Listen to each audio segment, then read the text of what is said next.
Hello hello சொல்லுங்க sir. Sir Kalyan ஜுவல்லருங்களா? ஆமாம் sir சொல்லுங்கள் சார். சார் இந்த கல்யாண் ஜுவல்லரி விளம்பரத்தை ஏதாவது ஒரு டிவியில் போடுங்க சார். எப்போ சார் விளம்பரத்தை நிப்பாட்டுவீங்க? நீங்கள் யார் சார்? உங்களுக்கு என்ன சார் வேணும் இப்போ? எங்களுக்கு நிம்மதி வேணும் சார்.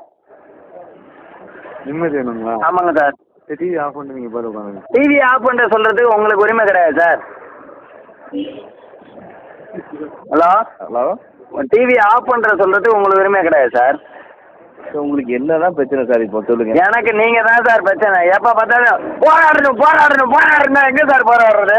அந்த போராட்டத்தை சொல்லுங்கள், நானும் கலந்துக்கிறேன் வந்து. அதான் சார் நீங்கள் நம்ம கல்யாண ஸ்டாப்புக்கு நீங்கள் எந்த பக்கம் இருக்கோ அங்கே வாங்க. அதான் ஃபோன் நம்பரை காலேஜில் கொடுத்துட்டாங்களே ஈஸியாக.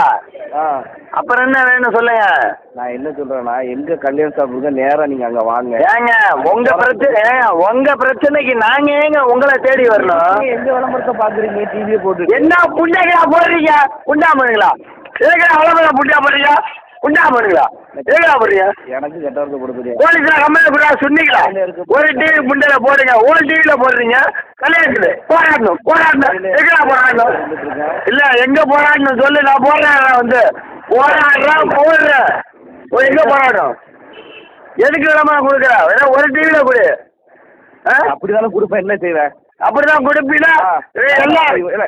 ஆம்பளை நேரம் வரேன். உன் வீட்டில் உள்ள எல்லாத்தையும் கொடுறா. அங்கே வந்து எல்லாத்தையும் போராடணும் சொல்லி நான் போட்டாடுறேன். நேரம் வாழ நீ எதுனாலும் யாரெல்லாம் தமிழ்நாட்டில் பிச்சைக்கார புடைக்க புண்டா முதலாம் தமிழர்களை வந்து அழிக்க தெரிஞ்ச தேவையா பதிலா போய் வைக்கீங்களா?